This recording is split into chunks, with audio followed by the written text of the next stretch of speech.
outside of Khabib. This is the biggest event, the interim title, and fighting the guy with the longest win streak in the division, and the guy that's been dominant for the longest, beating up everybody, beating up Cowboy, beating up Pettis.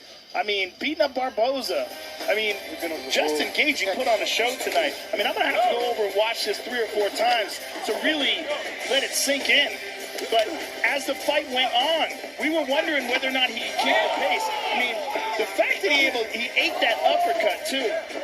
I mean, just look at the highlights of this.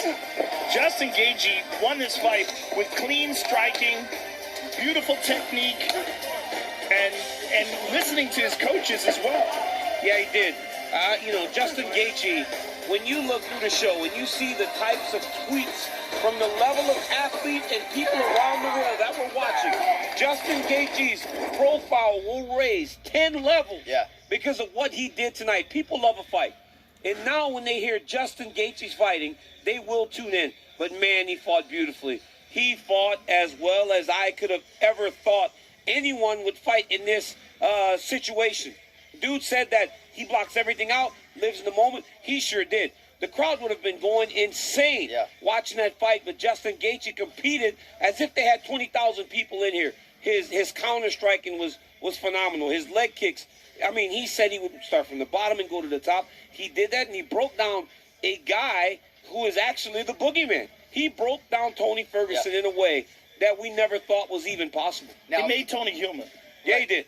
Now, he beat him up, man. Joe, if Gaethje and Ferguson were to fight 10 times, I'm not sure exactly how that series would go. But at least in this fight, in terms of urgency and adjustments, I didn't see a whole lot from Tony in his corner.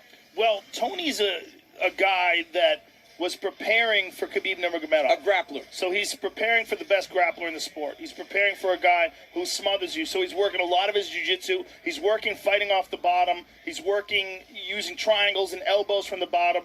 Then all of a sudden he's fighting really the scariest striker in the division, and a guy who you really can't take down. So good luck with all that. So it was a totally different thing. See, Justin uses his wrestling a la old school Chuck Liddell style. He uses the wrestling to keep the fight standing. I don't think I've ever seen Justin shoot a takedown once in all of his time in the UFC. Well, it looked like he was incorporating it a little bit tonight, right? He would touch his legs every now and again and then come up with something.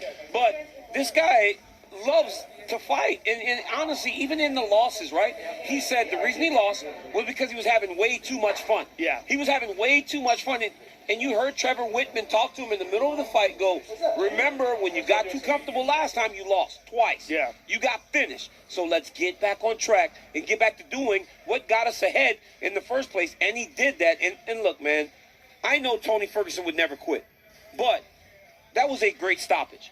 He had enough. And sometimes you have to save a fighter from themselves. And Justin was going to continue to just beat him up. Right. And if you watch the first 23 minutes of the fight, there wasn't much he was going to be able to do to change the way that fight was going, especially so late when he's fatigued, he's all cut up, he's all beat up. I get it. He wants to go out on his shield. But, man, you take those steps back like that, I don't know what you're supposed to do. I think it's a perfect stoppage because, we were talking about the Dominic Cruz, Henry Cejudo stoppage. Dom seemed like he was trying to get back to his feet, but still 11 unanswered shots. It's a tough call. This was not a tough call. No, he did the right thing. Yeah, he was eating bombs, and Herb Dean, like I said, best in the business. He saw that shaking head thing that he was doing. Yeah. He was about to get hurt bad. We didn't even know what was happening, right? Like, we didn't understand. Look, Tony Ferguson can be odd at times, but even no one could see what was going on there. There was no real explanation as to what maybe he's trying to get the blood out of his eyes. But when you're trying to get the blood out of your eyes, the shark is in the water. Justin Gaethje, he's coming. I think he was just trying to stay conscious. That's what I think. Maybe shaking his head to be good, right? We were that close to him getting head kicked or hit with a big bomb. Yeah, like something that was going to shut the lights off, right? He was very vulnerable. Yes. And look, the champ just tweeted, it was so impressive. Congratulations, very smart fight. And before he wrote no comment, Khabib now, as a guy, I just saw the most dangerous guy in the division for Khabib Nurmagomedov because he can strike so well and he can wrestle so well. This dude is the real deal, and he's scary, and he's tough, and he hits hard, and he's in great shape. He did that on 5 weeks, Joe. And he's also going to get the confidence that comes from being able to put that together. And being a champion. And knowing if he listens to his coach, and he did, he makes the adjustments, and he wins against the scariest guy in the division next to Khabib. And we spoke about the cardio of Tony Ferguson, Joe, and it was on display, right? Because he was still standing. Yes. If you're not in such great shape, you get knocked out by one of those punches. Oh, yeah. Tony's been training since January. Justin Gaethje got this fight on 5.5 weeks, and in that 5th round, he looked just as sharp as he did in round number 1. He listened to Trevor Whitman. He took a little bit off of the punches, just landed them clean, stopped trying to land every punch that's a knockout blow, and he fought phenomenal. He was loading up bad early in the fight, and you realize that Tony Ferguson was not going anywhere. He wasn't going nowhere. No. So load up all you want. Dude was taking a shot, right, John? Yeah, I want to spin it forward to the co-headliner in the nature of time, guys, because there's a lot to unpack on Henry Cejudo, who retired after disposing of Dominic Cruz in round 2. We're going to show you the highlights here tonight, Joe, but seminal moment in the fight, the headbutt, and then 10 seconds later, Henry Cejudo had finished Dominic Cruz. Well, the game plan was amazing. I mean, the game plan was stop all that crazy movement with nasty kicks. I mean, he was just slicing through those legs of Dominic Cruz. But the big knee that he landed, boy, I mean, that's as hurt as we've ever seen Dominic Cruz right here. Boom. I mean, that's as hurt as Dominic Cruz has ever been in his career. And Henry swarmed over him, and he was trying to get back to the feet, but I see the stoppage. It makes sense. Every time I watch it, I'm more sure that it wasn't a bad stoppage, right? So many unanswered strikes. Right away, you see Dominic starting to build, but when Henry landed that knee, and then he landed the follow-up shots, and look, man, they always say when you get hit with one, you never take the follow-up. When Dom went to his knees and Henry landed that big right hand, that's when Dominic went to his belly. Right before, he looked like he was going to face him, try to maybe take an underhook, pull him into a guard. But when he hit him with the right hand, Dom goes to his belly. Now that posture starts to look different to the referee. And it's scary. And then 11 unanswered strikes. It's insane. Now, you have to talk about the preparation of Henry Cejudo. We know how well prepared Dominic Cruz always is.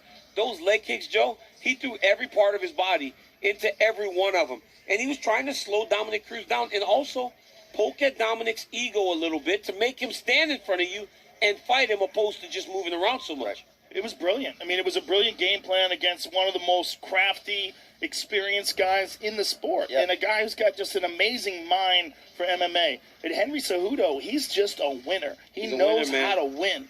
He's a winner. And Joe, you know, he was retiring there. You didn't ask him, like, what are you doing?